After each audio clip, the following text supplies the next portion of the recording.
Olá, amados irmãos, que a graça e a paz de nosso Senhor Jesus Cristo esteja sobre sua vida, sobre a sua família. Vamos orar. Querido Deus, muito obrigado por essa oportunidade que o Senhor nos concede de estarmos lendo a sua palavra, ouvindo a tua voz através dessa leitura. Fale conosco, ó Espírito Santo. O Senhor tem liberdade em nosso meio. Visite a este meu irmão, a esta minha irmã neste momento. O Senhor sabe de suas necessidades. Tu sabes os sonhos. Pai, em nome do Senhor Jesus Cristo, que o Senhor esteja defendendo, protegendo a este irmão, esta irmã, juntamente com a sua família, nesses momentos tão difíceis que hoje muitos estão passando. Em nome de Jesus, nós te agradecemos. Amém, Senhor. Lucas, capítulo 20, do versículo 27 ao 47. Discussão sobre a ressurreição dos mortos. Então vieram a Jesus alguns saduceus, líderes religiosos que afirmam não haver ressurreição dos mortos. E perguntaram: Mestre, Moisés nos deu uma lei segundo a qual, se um homem morrer e deixar a esposa sem filhos, o irmão dele deve se casar com a viúva e ter um filho, que dará continuidade ao nome do irmão. Numa família havia 7 irmãos. O mais velho se casou e morreu sem deixar filhos. O segundo irmão se casou com a viúva, mas também morreu. Então o terceiro irmão se casou com ela. O mesmo aconteceu aos 7 irmãos que morreram sem deixar filhos. Por fim, a mulher também morreu. Diga-nos, de quem ela será esposa na ressurreição? Afinal, os 7 se casaram com ela? Jesus respondeu: O casamento é para pessoas deste mundo, mas, na era futura, aqueles que forem considerados dignos de ser ressuscitados dos mortos, não se casarão, nem se darão em casamento, e nunca mais morrerão. Neste sentido, serão como os anjos. São filhos de Deus e filhos da ressurreição.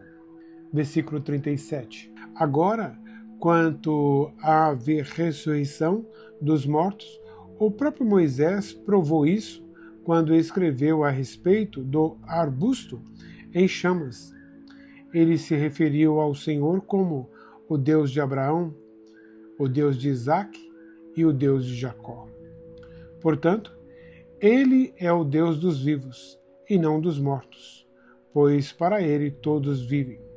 Mestre, o Senhor disse bem, comentaram alguns mestres da lei, e ninguém mais teve coragem de lhe fazer perguntas.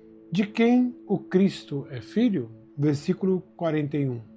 Então Jesus lhe perguntou: Por que se diz que o Cristo é filho de Davi? Afinal, o próprio Davi escreveu no livro de Salmos: O Senhor disse ao meu Senhor: Sente-se no lugar de honra à minha direita, até que eu humilhe seus inimigos e os ponha debaixo de seus pés. Uma vez que Davi chamou Cristo de meu Senhor, como ele pode ser filho de Davi? Jesus critica os mestres da lei. Versículo 45. Então, enquanto as multidões o ouviram, Jesus se voltou para seus discípulos e disse: Cuidado com os mestres da lei. Eles gostam de se exibir com vestes longas e de receber saudações respeitosas quando andam pelas praças. E como gostam de sentar-se nos lugares de honra nas sinagogas e à cabeceira da mesa nos banquetes. No entanto, tomam posse dos bens das viúvas de maneira desonesta e depois, para dar a impressão de piedade, fazem longas orações em público. Por causa disso, serão duramente castigados. Gênesis 37. Os sonhos de José. Jacó passou a morar na terra de Canaã, onde seu pai tinha vivido como estrangeiro.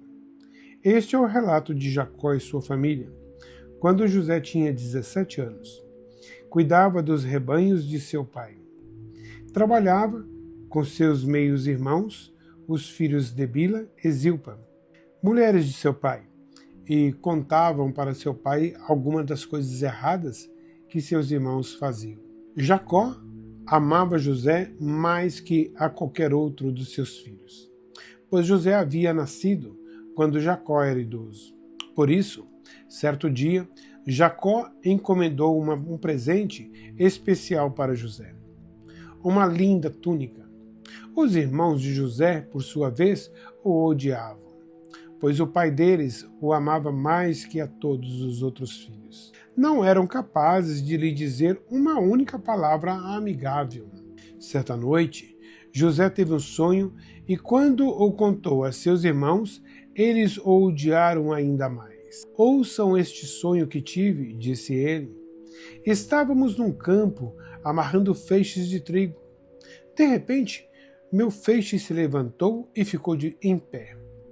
E seus feixes se juntaram ao redor do meu e se curvaram diante dele. Seus irmãos responderam: Você imagina que será nosso rei? Pensa mesmo que nos governará? E o odiaram ainda mais por causa de seus sonhos e da maneira como os contava. Pouco tempo depois, José teve outro sonho e mais uma vez contou a seus irmãos. Ouçam, tive outro sonho, disse ele. O sol, a lua e 11 estrelas se curvaram diante de mim. Dessa vez, contou o sonho não apenas aos irmãos, mas também ao pai, que repreendeu dizendo: Que sonho é esse? Por acaso eu, sua mãe e seus irmãos viremos e nos curvaremos até o chão diante de você? Os irmãos de José ficaram com inveja dele. Mas seu pai se perguntou qual seria o significado dos sonhos. José é vendido como escravo. Versículo 12. Pouco depois, os irmãos de José levaram os rebanhos de seu pai para pastar junto de Siquém. Então Jacó disse a José: Seus irmãos estão cuidando das ovelhas em Siquém. Apronte-se e eu o enviarei até eles. Estou pronto para ir, respondeu José. Vá ver como estão seus irmãos e os rebanhos, disse Jacó, e traga-me notícia deles. Jacó o enviou e José viajou de sua casa no vale de Hebrom até Siquém. Quando José chegou a Siquém, um homem da região notou que ele andava perdido pelos campos. O que você está procurando? Perguntou o homem. Estou procurando meus irmãos, respondeu José. O senhor sabe onde eles estão cuidando dos rebanhos? O homem lhe disse: Sim, eles foram embora daqui, mas eu os vi dizer: Vamos a Dotã. Então José foi atrás de seus irmãos e os encontrou em Dotã. Quando os irmãos de José o viram, o reconheceram de longe, antes que ele se aproximasse. Planejaram uma forma de matá-lo. Lá vem o sonhador, disseram uns aos outros. Vamos matá-lo e jogá-lo numa dessas cisternas. Diremos a nosso pai: um animal selvagem o devorou. Então veremos o que será dos seus sonhos. Mas quando Rúben ouviu o plano, tratou-se de livrar José. Não o matemos, disse ele, porque derramar sangue. Jogue-nos nessa cisterna vazia aqui no deserto e não toquemos nele. Rúben planejava resgatar José e levá-lo de volta ao pai. Assim, quando José chegou, os irmãos lhe arrancaram a linda túnica que ele estava usando. O agarraram e o jogaram na cisterna vazia, ou seja, sem água. Mais tarde, quando se sentaram para comer, viram ao longe uma caravana de camelos vindo em sua direção. Era um grupo de negociantes ismaelitas que transportavam especiarias, bálsamo e mirra de Gileade para o Egito. Judá disse a seus irmãos: O que ganharemos se matarmos nosso irmão e encobrimos o crime. Em vez de matá-lo, vamos vendê-lo aos negociantes ismaelitas. Afinal, ele é nosso irmão, sangue do nosso sangue. Seus irmãos concordaram. Então, quando os ismaelitas, que eram negociantes midianitas, se aproximaram, os irmãos de José o tiraram da cisterna e o venderam para eles por 20 peças de prata. E os negociantes o levaram para o Egito. Algum tempo depois, Rúben voltou para tirar José da cisterna. Quando descobriu que seu irmão não estava lá, rasgou as roupas. Voltou a seus irmãos e lamentou-se. O menino sumiu. E agora, o que farei? Então os irmãos mataram um bode e mergulharam a túnica de José no sangue do animal. Enviaram a linda túnica para o pai, com a seguinte mensagem: veja o que encontramos, não é a túnica de seu filho?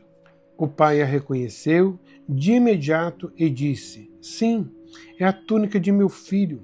Um animal selvagem o deve ter devorado. Com certeza José morreu despedaçado. Jacó rasgou suas roupas e vestiu-se de pano de saco. Por longo tempo, lamentou profundamente a morte do filho. A família toda tentou consolá-lo, mas ele se recusava.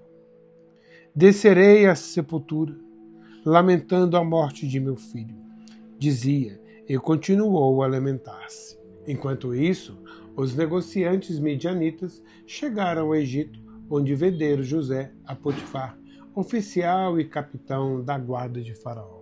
Salmos 28. A ti eu clamo, ó Senhor, minha rocha.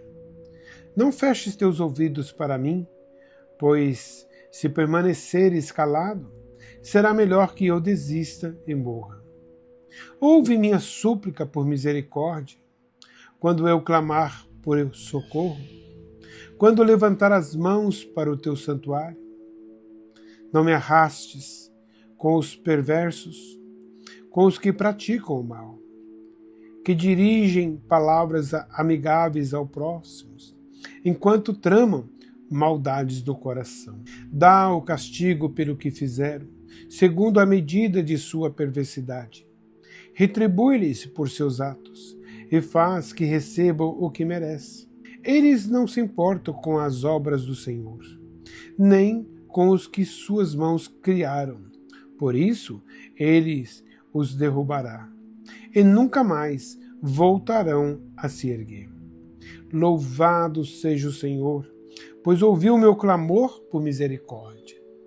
O Senhor é minha força e meu escudo. Confio nele de todo o coração. Ele me ajuda e meu coração se enche de alegria. Por isso, lhe dou graças com meus cânticos. O Senhor é a força de seu povo, fortaleza segura para o seu ungido. Salva o teu povo, abençoa os que pertencem a ti, conduze-os como pastor e leva-os em teus braços para sempre. Amém? Que Deus te abençoe, que Deus cuide. Lembre-se, Jesus cura, Jesus salva, Jesus liberta.